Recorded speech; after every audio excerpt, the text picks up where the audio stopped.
Howdy folks, and welcome to my Magicka Necromancer PvP build. Now, I must admit, I've only recently started playing with this guy, Magicka Necromancer, but from what I've experienced up until this point, well, I must say Magicka Necromancers are extremely fun, but also, as the title says, extremely annoying. Magicka Necromancers have several great assets at their disposal, and in this here video I will try to convince you to give them a try. So this is a Dark Elf Necromancer. As you can see, I put 30 points into Magicka, 34 points into health, which gives me 29k maximum Magicka, 28k health and 17k stamina. The Magicka recovery is very nice, 1800. I'm using the Atronach Mundustone and Ghastly Eyeball. There are several gear options for Magicka Necromancers, but the gear setup that I'm using, at least in my opinion, makes the strengths of Magicka Necromancer stand out. So the first piece that I'm using is the Gallant Chain. This is a quest reward from Strosmakai. It takes about 10 minutes to get, and it provides you with more maximum health. The monster set that I'm using is good old Balorg. This is a fantastic set that gives you weapon and spell damage, and when you use an ultimate ability, you gain weapon and spell damage equal to the amount of total ultimate consumed, and physical and spell penetration equal to 23 times the amount for 12 seconds. This is a great monster set, and it makes your character so much more powerful. Both pieces are impenetrable. I'm also using the Marking Ring of Majesty. This is a great mythic ring that gives you 100 weapon and spell damage and 1157 armor for every set you are wearing at least 3 or more pieces of. So the current bonus is 200 weapon and spell damage and 2314 armor. And the trait is Harmony. On my back bar, I'm using the most annoying set in the game, Dark Convergence. If you've ever played a battleground match or ever visited Cyrodiil or Imperial City, you very well know what this set is all about. This set gives you maximum Magicka, offensive penetration, weapon and spell damage, but most importantly, when you cast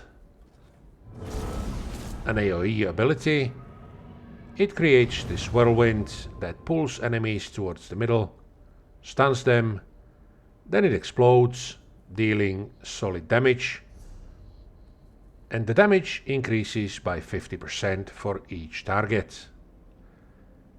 This set can be absolutely brutal.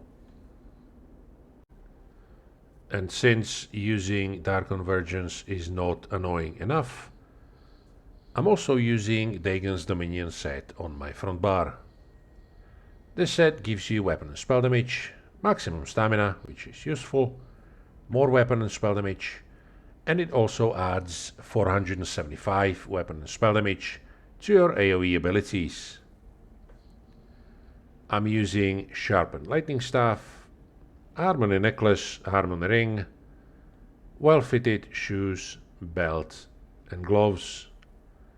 I will get to why all the jewelry pieces are Harmony in just a second.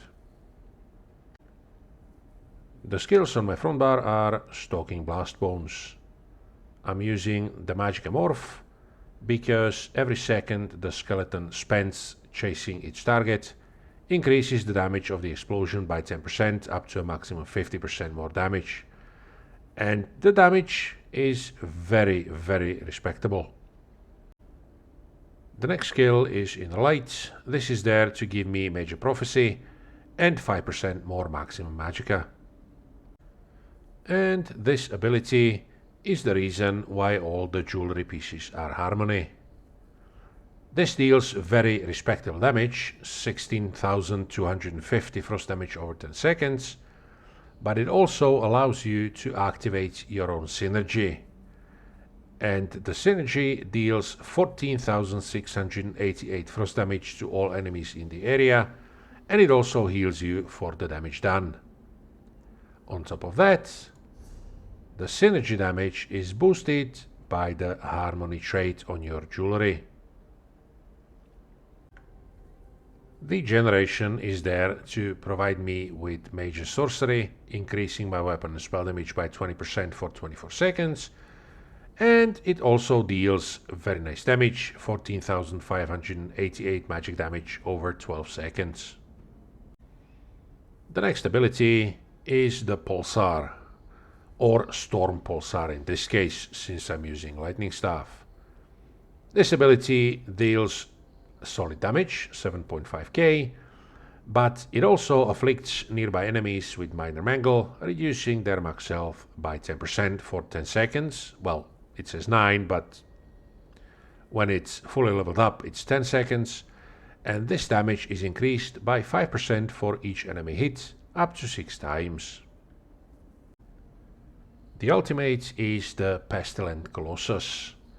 I'm using this morph instead of the other one, because every time the Colossus hits the ground, the damage increases. This ultimate also applies major vulnerability to any enemy hit for 12 seconds, increasing their damage taken by 10%. On my back bar, I'm using Necrotic Potency. This is kind of a heal, but it provides me with 6 ultimate for each corpse that I siphon, so to speak. And while slotted, the damage taken is reduced by 3%. Race Against Time gives you Major Expedition for 4 seconds and Minor Force for 12 seconds, increasing your movement speed by 30% and critical damage by 10%. But this ability also removes all snares and immobilizations and grants immunity to those for 2 seconds. Caltrops, this ability activates the Dark Convergence set on your back bar, and it also deals respectable damage and applies Major Breach, reducing enemies' physical and spell resistance by 6k. Spirit Guardian heals you for significant amount, but also, while active, 10% of the damage you take is transferred to the Ghost instead. It also creates a corpse on death, so this and this provides you with some corpses to siphon with your Necrotic Potency. Resistant Flesh is your oh shit button. This heals you or an ally in front of you for almost 12k, and it grants the target spell and physical resistance equal to half the amount healed for 3 seconds. This also applies Minor Defile to yourself for 4 seconds, reducing your healing received and health recovery by 8%. But you don't really care about that because of the Curative Curse passive. While you have a negative effect on you, Minor Defile, your healing done is increased by 8%. And last but not least, the Temporal Guard. You don't ever use this ultimate. You have it slotted for the minor protection, reducing your damage taken by 5%. But also, since you have the Concentrated Barrier passive, you get a 5k shield every time you block. For the champion points, in the green tree I'm using Gifted Rider, Warmount, Rationer and Steed's Blessing. In the blue tree I'm using Untamed Aggression, Ironclad, which is down here,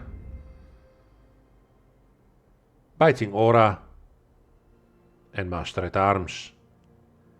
In the red tree I'm using Boundless Vitality, Fortified, Sustained by Suffering and Pain's Refuge. Now I'd like to show you the sequence of skills or abilities that I use during combat, so-called combo. I always open up by using Degeneration, then it's Blast Bones, switch to back bar, Caltrops to proc Dark Convergence, back to front bar, Blast Bones again, Graveyard, use your own synergy, Blast Bones, and start spamming Pulsar. If this doesn't kill everyone in your vicinity, Colossus will do the trick. Don't forget to buff up before the fight, and you're good to go.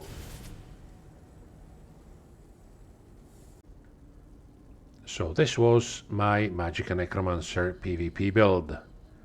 This build is extremely annoying for your enemies, but I can guarantee you will have a blast while playing it in Battlegrounds, Imperial City or Cyrodiil. So go out there, kick some ass, have fun. I thank you guys for watching, and I'll see you next time.